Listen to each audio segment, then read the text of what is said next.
আসসালামু আলাইকুম। আমরা এক্সেল শিটের একটা প্রফেশনাল কাজ আজকে শিখব। আমি আগে বুঝিয়ে দিচ্ছি যে কাজটা কি। এবিসি একটা কোম্পানি, ধরে নেন অনেক বড় একটা কোম্পানি, আর তার 1000 ব্রাঞ্চ আছে এখানে। ঠিক আছে, এক একটা ব্রাঞ্চের ম্যানেজার কামাল, জামাল, ভাবি এরকম একজন আছে। এখন কামালের এই যে ব্রাঞ্চটা আছে, কামাল যে ওনার, হ্যাঁ, তার ধরেন ঢাকা, গাজীপুর, নরসিংদী, তারপরে মুন্সিগঞ্জ, টাঙ্গাইল, এরকম অনেকগুলো ডিস্ট্রিক্টের মধ্যে, হ্যাঁ, তার যে ওর যে কালেকশন, মানে ওর আন্ডারে, ও ম্যানেজার, ওর আন্ডারে এতগুলি লোক কাজ করে, কালেকশন হলো পুরাটা সারা বাংলাদেশ। ঠিক আছে, বাংলাদেশ ভিত্তিক একটা কোম্পানি এগুলি। তদ্রুপ ধরেন জামাল, এক একজনের ম্যানেজার, বলতেছে ম্যানেজার রেসপন্সিবল, হ্যাঁ।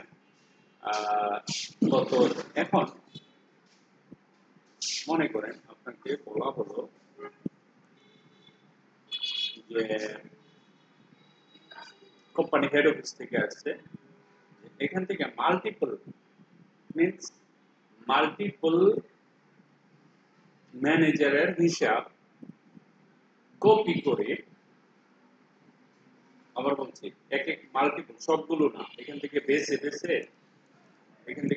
বেছে আপনি কি করবেন, 10টা ম্যানেজারের হিসাব চাচ্ছে।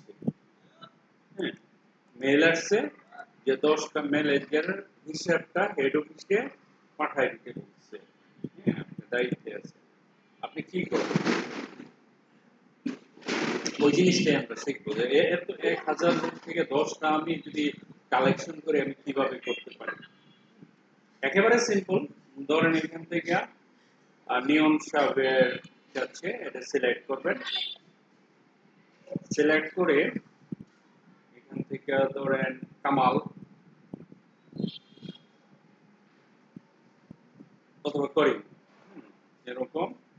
তারপরে এই যে এটা সিলেক্ট করবেন, আমি কিন্তু মাঝেরটা সিলেক্ট করি নাই, যে করিমকে সিলেক্ট করছি, তারপরে জামালকে সিলেক্ট করছি, পারভেজকে সিলেক্ট করছি, তারপরে ধরেন আমরা আরো গভীরে যাব, এখানে হতে পারে ধরেন আমরা হাবিবকে সিলেক্ট করলাম।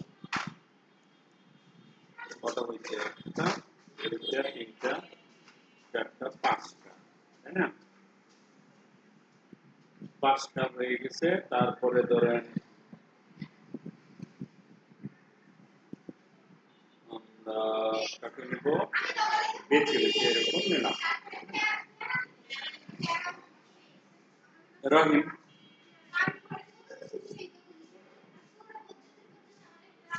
রহিম কোথায় আছে খুঁজি, এই যে রহিম আছে, এটাকে সিলেক্ট করলাম। ঠিক আছে, এরকম আপনি 10, 20, 30, 40, 50, 100 পর্যন্ত সিলেকশন করতে পারবেন। এখন এটাকে কন্ট্রোল সি দিবেন, দেখেন সবগুলো কিন্তু যেগুলো সিলেক্ট করেছিলাম ওগুলো কপি হয়েছে, তাই না? আচ্ছা, এখন প্রশ্ন হচ্ছে আপনি কন্ট্রোলে ধরে ধরে সিলেক্ট করতে পারবেন, হ্যাঁ, শিফটে ধরে না, তো সব সিলেক্ট হয়ে যাবে। এখন আমি যেটা কপি দিয়ে দিলাম, আপনি একটা নতুন শীট ওপেন করবেন, এখান থেকে নতুন একটা শীট দিবেন। শীট নেওয়ার পরে এখানে এসে কন্ট্রোল দিয়ে পেস্ট করে দেন, দেখেন আপনার যেগুলো আপনি সিলেক্ট করছেন সবগুলো কিন্তু চলে আসছে, তাই না? এখন আপনি চাইতেছেন যে এই যে উপরের হেডিংটা সহ নিয়ে আসছে, এটা এটা সহ রাইট ক্লিক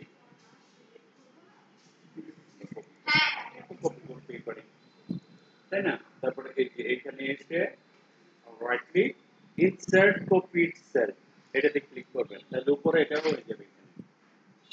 ঠিক আছে, দেখেন উপরে চলে আসছে। পরে আপনি একটু মডিফাই করবেন, এটা যেহেতু একটা শীট, তাই না, এটা একটু মডিফাই করতে হবে। এখানে সেটা কালারটা চেঞ্জ করবেন, নয়তো বোঝা যাবে না একই কালার হয়ে গেছে, তাই না? ধরেন আমরা এটাকে একটা অন্যরকম একটা কালার দিয়ে দেবেন, এরকম একটা কালার দিতে পারি আমরা, এই কালারটা দিতে পারি, হ্যাঁ, এটা দিলাম। দেওয়ার পরে একটু বড় করতে পারি, তারপরে এখানে গেলাম, ডাবল ক্লিক করেন, শিটটা আপনার হয়ে গেছে। এটা হচ্ছে আপনার রিকোয়ারমেন্ট। এই জিনিসটা আপনাকে বলা হচ্ছে হেড অফিস থেকে যে এই কয়েকজন লোকের একটা অরিজিনাল শিট তোমার আছে এখানে, ওই শিট থেকে এটা কপি করে ইমেল করে পাঠানোর জন্য। তো আপনি কি করবেন, এখন কপি তো করে ফেলছি, আলাদা করে ফেলছি, তাই না? ফাইলে যাবেন, সেভে যাবেন, সেভে গিয়ে আপনি এটাকে ডেস্কটপে সেভ করতে পারেন, অথবা সেভ এজে যান, সেভ এজে গিয়ে আমি আলাদা করে ডেস্কটপে এটাকে সেভ করে নেব। ডেস্কটপ এটাকে আমাকে ইমেল করতে হবে, ইমেল করলাম, ইমেল নামে সেভ করলাম। ওকে, আমি যখন এখানে ডিলিট করে দিব, দেখেন সবগুলো যখন ডিলিট করে দিব, ইমেল নামে আমার এটা সেভ হয়েছে এই জায়গায়, ঠিক আছে? তো যেহেতু আমি ইমেল করবো, তাহলে আমাকে এটা পিডিএফ করতে হবে, আমরা এটা ওপেন করব। আমরা যখন এটা ওপেন করব, ওপেন করার পরে আবার সেভ এজে যাব, সেভ এজে গিয়ে এখান থেকে আমাদের ডেস্টিনেশন কোথায় ছিল, ডেস্কটপে, তাই না? এখানে পিডিএফ আকারে দেখেন কোথায় আছে পিডিএফ, এই যে পিডিএফটা সিলেক্ট করবেন, সেভ করবেন, এখন এটা পিডিএফ হয়ে যাবে পুরো। দেখেন কত সুন্দর পিডিএফ হয়ে গেছে, এটা চেঞ্জ করতে পারবেন, পিডিএফ আকারে হয়ে গেছে। তো আমরা এটা তো সেভ তো করতেই হবে আমাদের, তাই না? অ্যাড টু ইমেজ, নো, আমরা ধরুন এখানে ক্লিক করে ফেললাম, এটা ক্লোজ করে ফেললাম, এভরিথিংটা আমাদের পিডিএফ, দেখেন এখানে পিডিএফ আকারে, ঠিক আছে? এই জিনিসটা এখানে ইমেল করব, কিভাবে করব, সিম্পল, আপনার কাজ হয়ে গেছে, এখন ইমেল করে পাঠাবেন। তো কিভাবে ইমেল ওপেন করবেন, এখানে যাবেন, তো আপনি আপনার যে ইমেল আছে সেখানে ক্লিক করলে অটোমেটিকলি ইমেল ওপেন হয়ে যাবে, ঠিক আছে? ইমেলটা ওপেন করব, আমি ওপেন করে যদি ইমেল করে, তাহলে আমি আমার মোবাইলের অ্যাক্সেস দিয়ে দেব। আপনাদের তো প্রবলেম হবে না, জাস্ট ওপেন করলেই হয়ে যাবে।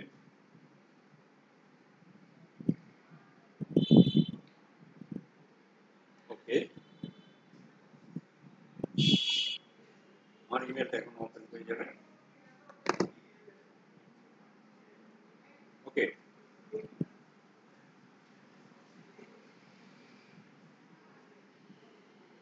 আপনি কি করবেন, এটা আমার ইমেল, ঠিক আছে? এখন আমি এই জায়গা থেকে দেখেন, এই যে কম্পোজে ক্লিক করব, আপনি কম্পোজে ক্লিক করবেন, আমি এটা ইমেল করব, কাকে ইমেল করব, আমার বসকে ইমেল করব, ধরেন সে আমার বস, ঠিক আছে?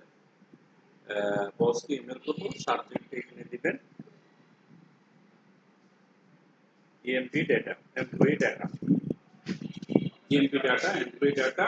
তারপর আপনাদের এই যে ক্লিপের মতো অ্যাটাচড ফাইল আছে, এখানে এটা ক্লিক করতে হবে, এখানে ক্লিক করে যে পিডিএফ ফাইলটা সিলেক্ট করতে হবে, তারপরে ওপেন করতে হবে, এখানে কিন্তু স্ক্যানটা হয়ে যাবে, ঠিক আছে? তো আপনার এটা অ্যাটাচ হয়ে গেছে, তারপরে আপনি জাস্ট সেন্ড করবেন,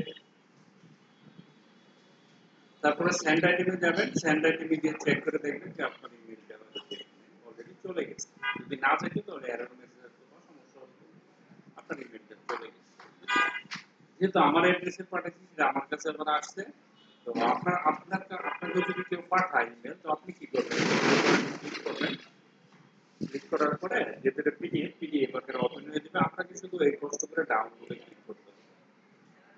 ডাউনলোড করে আপনার পিসিতে নামাবেন, যে এটা ডাউনলোড হয়ে গেছে, তারপরে এখানে যান, দেখেন কোথায় ডাউনলোড ফোল্ডারে, যে এই জায়গাতে আপনার জমা হয়ে গেছে, তারপরে এখানে ক্লিক করেন, এই পিডিএফ আপনি আরেকজনকে পাঠাচ্ছেন বা আপনাকে পাঠাচ্ছেন। ওকে, এটুকুই ছিল ভিডিওটা, অনেক ইম্পর্টেন্ট অফিসিয়াল কাজের জন্য, এইভাবে আপনার অফিসের কাজগুলো করতে পারেন। হ্যাঁ, আশা করি এটা পারবেন, সবাই কাজটা করে আমাকে দেখাবেন। হ্যাঁ, এটা আপনাদের আজকে করতে অবশ্যই, এটা 10 মিনিটের কাজ, 5 মিনিটের 10 মিনিটের কাজ, কাজটা কমপ্লিট করতে হবে। Thank you very much.